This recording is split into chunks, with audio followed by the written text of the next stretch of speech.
Were you working Friday, the 19th of February? Yes. Miss Crane, do you remember if George Ord was in your office Friday? He might have been there. But you can't swear to it. No. It could have been Thursday or Wednesday. Besides, how do you expect me to remember him? Well, a man's life depends on what you remember, Miss Crane. Well, I guess that's his problem.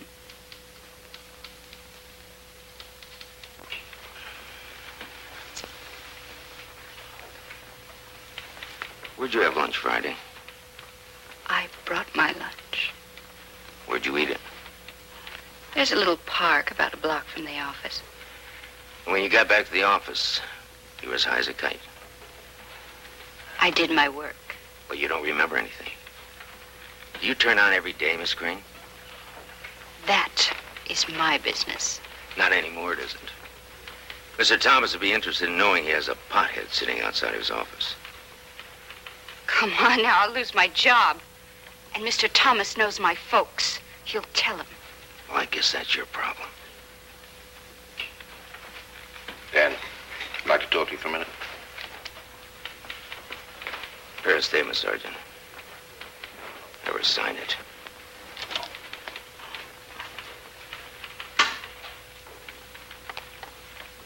Not so funny anymore, huh?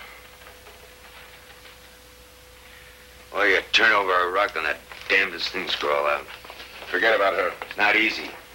A lot like her these days. I've got a bigger problem. Mayor Parker's on his way over here.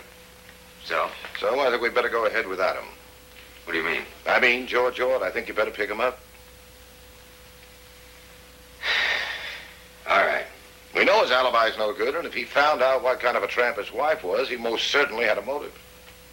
Yeah, it's motive, okay. You still think it's too easy, huh? I told you, lots of them are. Well, it's not that. Something's been bugging me about this case. Has, ever since the beginning. All right, what? Damn it, Frank, if I knew what it was, I'd tell you. This is a murder case, Dan. Hunches don't count. Pick him up.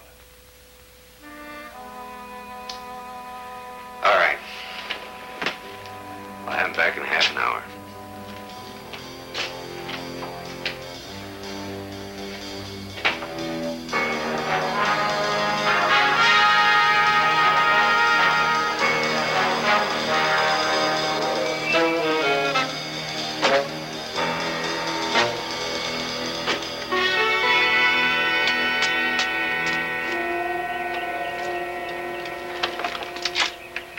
Hi, Margaret. Where's your daddy? He's gone. What is it, Lieutenant? We'd like to speak to your brother. You go inside, darling. He isn't here now. Well, where is he, Mrs. Miller? I don't know. He may have gone next door, I suppose. Thank you.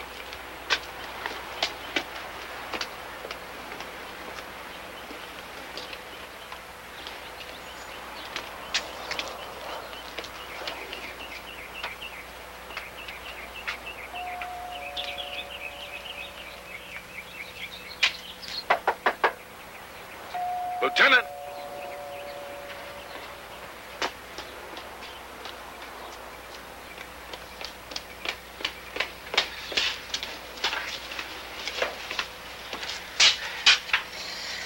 What happened, Gordon?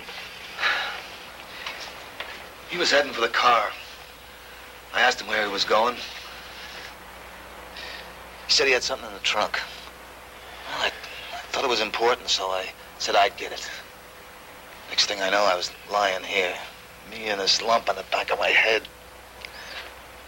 I'm sorry, Lieutenant. When did this happen? At least an hour ago. Better get him in the car. I blew it, huh? I'd say that's a pretty good guess.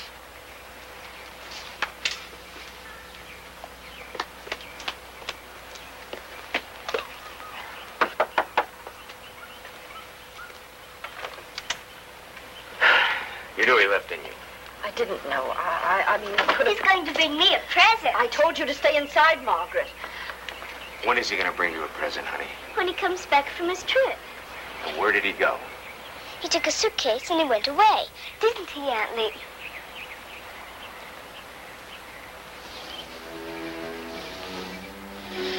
Do you know where he went? No.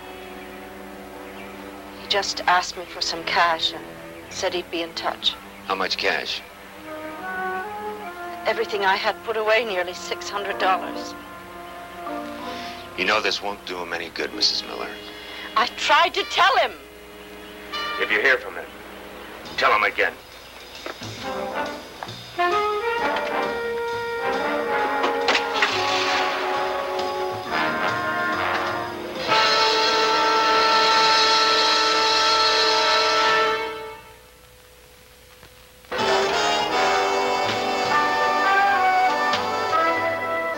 And as far as I'm concerned, it's a case of plain and simple dereliction. A woman was murdered, and you knowingly let your prime suspect wander around free until he decided it was time to take off. We had him under surveillance. You should have had him in jail. We'll get him back. Every agency within 500 miles is working with us. But you lost him. The point is you had him and you lost him. Well, he can't get far, and I'm still not positive he was guilty. Oh. I didn't read of your appointment to the bench, Lieutenant. He's just been spotted. Which way's he heading, Carter? East on Highway 314. Is he alone? As far as we can tell. Carter, this is Chief Unnemeyer. I want him stopped, but don't use any weapons unless you have to. Right, sir. Zero in all the other cars. Attention, all units.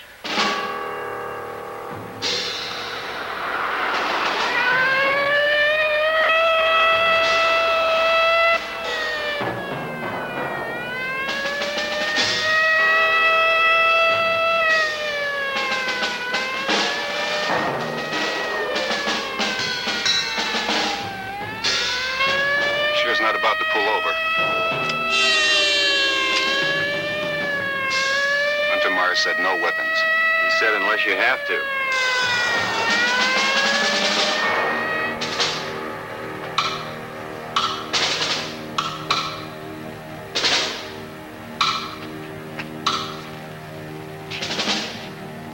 Should be here any minute, unless they goofed on the location.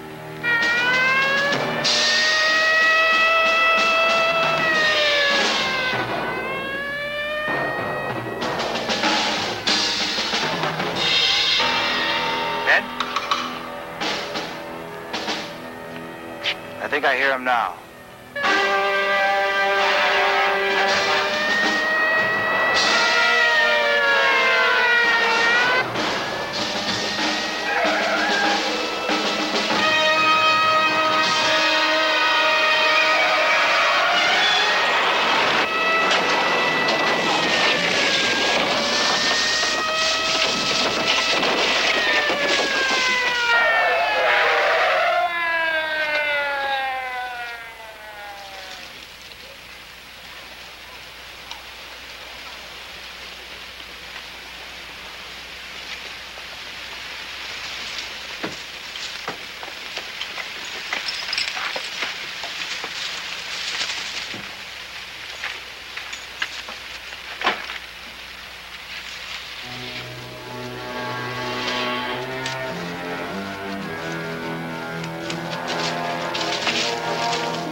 Doesn't look like he could start a new life in Mexico or someplace. He had $600 to buy whatever he needed. He had $27 on him when we picked him up.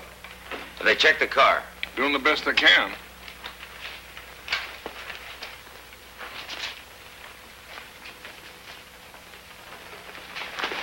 What'd the doctor say?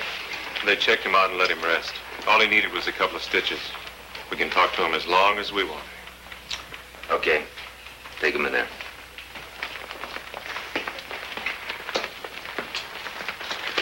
Tell the boys to look for anything on that car that might tell us where he could have been since he left home. Right. What difference does that make? Well, maybe he'd gone back to check on the body. Maybe he wanted to make sure it was well concealed. Well, might as well talk to him.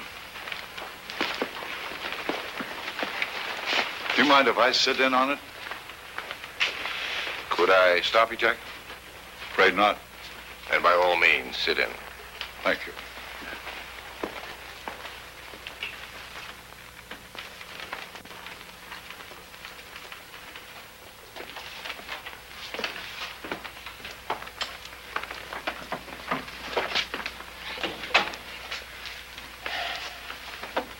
How are you feeling, Mr. Ord? I'm all right, I guess. Did Sergeant Revere explain your position under the laws of California and the Constitution of the United States? I don't want a lawyer. Thanks, Joe. Mr. Ord, did you kill your wife? No, sir. Then why'd you hit that policeman and make a run for it? I'm sorry I hit him. I was frightened. You see, I wasn't sure that receptionist would remember me. Well, she didn't. Do you know why she didn't? Because you weren't there. I was there. It's just that I don't make much of an impression on people, I guess. Mr. Ord, this morning you borrowed $600 from your sister. Where is it? I spent it. On what? I don't remember. You intended on staying away, didn't you? Oh, yes. How'd you plan on managing that with what you had in your suitcase? Well, I didn't think about it. I just wanted to get out of town. We're not getting any place, Lieutenant. We know you killed her, Mr. Ord. The only thing left is why. Mr. Parker, I believe I'm conducting this interrogation. About as effectively as you handled the arrest. Nevertheless, it's still a police matter, and I'd appreciate it if you just stand there and listen. Your man's getting a little insolent, Chief. He's not my man. That's why I like him. Oh?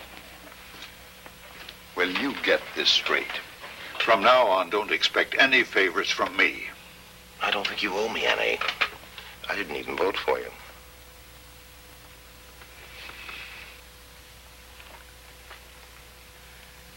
Mr. Ord, we found out a few things about your wife.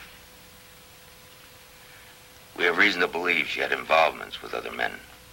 She was cheating on me. Is that what you mean, Lieutenant? You knew about these men? Maybe not all of them, but enough. What'd you do about it? Nothing. Why not? I didn't want to lose her. That doesn't make sense, man. Didn't you ever love anyone, Lieutenant? But how could you love a woman that could hurt you like that? Maybe he gets his kicks that way. Stay out of it, Parker, and I mean it.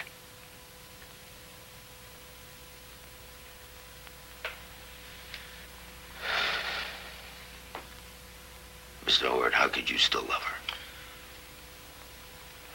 I understood her, I suppose. You see, she wasn't like that in the beginning at all. You see, I'm not exactly what you'd call a good-looking man, Lieutenant. There was never any, little black telephone books for me or any affairs. Not much of anything, in fact. And then I met Marion. And I wanted to get her everything I could. Home, clothes, everything. But, well, gradually, I began to realize I couldn't give her enough of the one thing she really needed. Reassurance she's still a beautiful woman. And a Billy Foley could. You know about him?